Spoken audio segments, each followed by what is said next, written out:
Hello दोस्तों, स्वागत है आप सभी का टू द पॉइंट के एनवायरनमेंट एंड इकोलॉजी के सेशंस में। हमने पिछले चैप्टर में जो है एनवायरमेंटल पोल्यूशन का पहला पार्ट कंप्लीट किया हुआ था। हमने पोल्यूटेंट्स के बारे में और पोल्यूशन के डेफिनेशन के बारे में देखा और हमने पोल्यूटेंट्स के सब क्लासिफिकेशन के बारे में देखा। आज के इस चैप्टर में या फिर आज के इस एनवायरमेंटल पोल्यूशन के सेकंड पार्ट में हम चंद इंपॉर्टेंट टाइप्स ऑफ पोल्यूशंस के बारे में बात करेंगे, यानी कि air pollution, water pollution, land degradation या फिर लैंड पोल्यूशन। इन सभी चीज़ों के बारे में आज का हमारा चैप्टर। सबसे पहला सबसे इंपॉर्टेंट जो टाइप ऑफ पोल्यूशन है वो है air pollution. Rising issues of air pollution has increasingly been becoming a serious concern particularly in metro cities. Delhi best example आप देख सकते हैं कि किस तरीके का पोल्यूशन वहाँ पर है। इवन वर्ल्ड वाइड भी जब कोई इंडेक्स वगैरह आता है एयर पोल्यूशन को लेकर, दिल्ली कहीं ना कहीं टॉप 3 या फिर टॉप 5 सिटीज़ में ज़रूर वहाँ पर होता है। तो खासकर मेट्रो सिटीज़ में जो है ये पोल्यूशन का, खासकर एयर पोल्यूशन का जो है मामला या फिर कंसर्न जो है वो बहुत ही ज़्यादा होता है, बहुत ही सीरियस होता है। A large number of cities and towns do not meet the standards of for pollutants specifically for particulate matter. आपने कई बार पेपर्स वगैरह में देखा होगा कि पार्टिकुलेट मैटर्स 2.5 से ज़्यादा है, तो इस तरीके से दरअसल मेजर करते हैं कि पार्टिकुलेट मैटर यानी कि जो पोल्यूटेंट्स पोल्यूशन को जो बढ़ाते हैं वो कितनी तादाद में, कितनी मात्रा में जो है होना चाहिए या फिर कितनी तादाद में वो एक्चुअली वहाँ पर प्रेजेंट हैं, क्योंकि उनका हद से ज़्यादा, पार्टिकुलेट मैटर्स का हद से ज़्यादा एयर में होना उसी को एयर पोल्यूशन कहते हैं। और नॉट जस्ट दैट, ये बहुत ही एडवर्सली इफेक्ट करते हैं। हम आगे के स्लाइड्स में इसके बारे में पढ़ेंगे कि किस तरीके से ह्यूमन हेल्थ को या फिर एनवायरनमेंट को ये पोल्यूशन जो है किस तरीके से इफेक्ट करता है।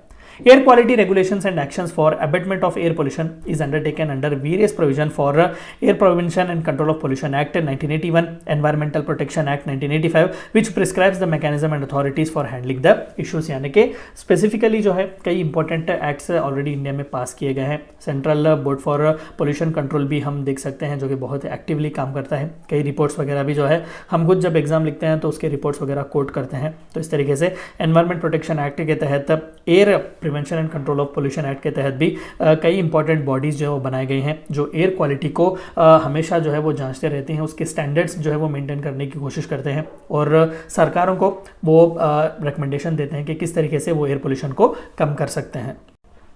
पोल्यूटेंट सोर्सेज, तो आइए थोड़े बहुत पोल्यूटेंट सोर्सेज जानते हैं एयर पोल्यूशन के।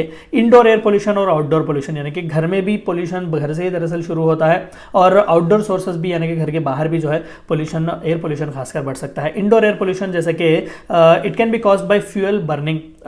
चूल्हा जो है हम जो जलाते हैं खाना वगैरह पकाने के लिए, अब तो कई इंपॉर्टेंट स्कीम्स भारत सरकार ला चुकी है। बेस्ट एग्जांपल पहल जो स्कीम है उसके तहत फ्री गैस कनेक्शन दिया जाता है ताकि ये कुकिंग के लिए जो है वो फ्यूल बर्निंग वगैरह का इस्तेमाल ना किया जाए, क्योंकि ये ऑफकोर्स एडवर्सली इफेक्ट तो करता है एयर पोल्यूशन, लेकिन साथ ही साथ जो वुमेन वहाँ पर खाना पकाती हैं उनके हेल्थ के लिए भी ये बहुत ही डेंजरस है। कंबस्शन, तो जाहिर सी बात है कि फ्यूल बर्निंग वगैरह से जो कंबस्शन वगैरह होता है उससे भी हार्मफुल पार्टिकल्स रिलीज होते हैं। अप्लायंसेस, जो कोई भी अप्लायंसेस हम इस्तेमाल करते हैं, टोबैको प्रोडक्ट्स, बीड़ी, तंबाकू वगैरह, बिल्डिंग मटेरियल्स वगैरह, ये सभी इंडोर के चंद एयर पोल्यूशन के सोर्सेस हैं। Outdoor sources such as radon, pesticides, outdoor air pollution etcetera, जो ट्रांसपोर्टेशन वगैरह से धुआं वगैरह आता है, जो पेस्टिसाइड, इंसेक्टिसाइड से जो है जब हम स्प्रे वगैरह करते हैं तो उससे भी जो है एयर पोल्यूशन फैलता है। इफेक्ट्स क्या हैं इसके? 2 इफेक्ट्स हो सकते हैं, एक तो इमीडिएट इफेक्ट और दूसरा long term effect. Immediate effect such as irritation of eyes, nose and throat, headache, dizziness and fatigue etcetera. ये इमीडिएट है, ये शॉर्ट टर्म भी होते हैं, ज़्यादातर ये परसिस्ट नहीं करते लेकिन बहुत ही इरिटेटेबल होते हैं। लेकिन लॉन्ग टर्म जो इफेक्ट्स होते हैं वो आपके हेल्थ को और आपकी लाइफ को बहुत एडवर्सली इफेक्ट करते हैं, जैसे कि रेस्पिरेटरी डिसीजेस, पल्मोनरी डिसीजेस भी हो सकते हैं, लंग कैंसर वगैरह भी आ सकता है, हार्ट डिसीजेस भी आ सकते हैं, कैंसर भी आ सकता है। तो ये लॉन्ग टर्म इफेक्ट है जो कि एयर पोल्यूशन से हमें देखने को मिलता है। दूसरा सबसे इंपॉर्टेंट टाइप ऑफ पोल्यूशन है जो है वाटर पोल्यूशन। पानी भी प्रदूषित होता है, तो किस तरीके से होता है? India consist 1/25 of world's water resources. तो दुनिया में जितना भी पानी है उसे 25 पार्ट्स में अगर आप डिवाइड करें तो भारत के पास एक पार्ट जो है पानी है, तो एक अच्छा खासा जो है एक तादाद है पानी का। सोर्सेस ऑफ वाटर पोल्यूशन, इसके भी जो है क्लासिफिकेशन कर सकते हैं। Point source, it refers to the pollutants that belong to a single source, example emission from the factories in water, यानी कि एक स्पेसिफिक पॉइंट से जहां पर जो पोल्यूटेंट्स आ रहा है वो डायरेक्टली वाटर को पोल्यूशन कर रहे हैं। तो बेस्ट एग्जांपल इंडस्ट्रीज से, जो फैक्ट्रीज वगैरह से जो हम आउटलेट्स के द्वारा ये जो पोल्यूटेड केमिकल्स वगैरह होते हैं वो डायरेक्टली जब हम पानी में छोड़ते हैं तो डायरेक्टली वाटर पोल्यूट होता है। एंड नॉन सोर्स पॉइंट या फिर नॉन पॉइंट सोर्स, जिसका एक स्पेसिफिक पॉइंट नहीं होता।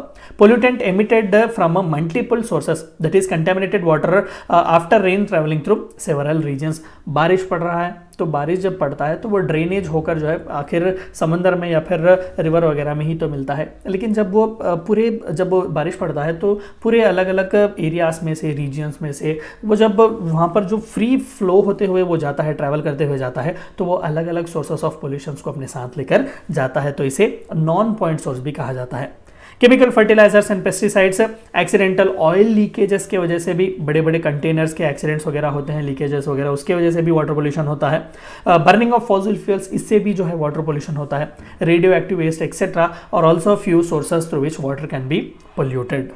मेजरमेंट ऑफ वाटर पोल्यूशन, हमने एयर पोल्यूशन में देखा कि पार्टिकुलेट मैटर को मेजर किया जाता है कि कितने पार्टिकुलेट मैटर जो है वो एनवायरनमेंट में, एयर में है, उसके तहत जो है हमें पता चलता है कि एयर पोल्यूशन कितना या फिर किस सीरियस लेवल का है। तो वाटर पोल्यूशन को किस तरीके से मेजर करते हैं, तो 3 इंपॉर्टेंट तरीके हैं जिससे कि वाटर पोल्यूशन को मेजर किया जा सकता है। सबसे पहला बायोलॉजिकल ऑक्सीजन डिमांड्स, हमने डिजॉल्व्ड ऑक्सीजन के बारे में ऑलरेडी एक्वेटिक इकोसिस्टम में इन डिटेल बात किया हुआ है। तो बायोलॉजिकल ऑक्सीजन डिमांड होता क्या है? It is the amount of dissolved oxygen needed by bacteria in decomposing the organic waste present in water. हमने ऑलरेडी देखा कि ऑक्सीजन, डिजॉल्व्ड ऑक्सीजन जो है वो रेस्पिरेशन के लिए भी जरूरत होता है, एक्वेटिक इकोसिस्टम में डिकम्पोजिशन के लिए भी जरूरत होता है। तो वो जो बैक्टीरिया अंडर वाटर होते हैं उन्हें ऑर्गेनिक वेस्ट डिकम्पोज करने के लिए, यानी कि जो प्लांट्स, एनिमल्स जो एक्वेटिक जो होते हैं वो मर जाते हैं, उनकी बॉडीज को डिकम्पोज करने के लिए बैक्टीरिया को जितना ऑक्सीजन की जरूरत पड़ती है, क्या उतना लेवल ऑफ ऑक्सीजन वहां पर प्रेजेंट है या नहीं, उसके लेवल पर हम देख सकते हैं कि एक वाटर में या फिर एक वाटर बॉडी में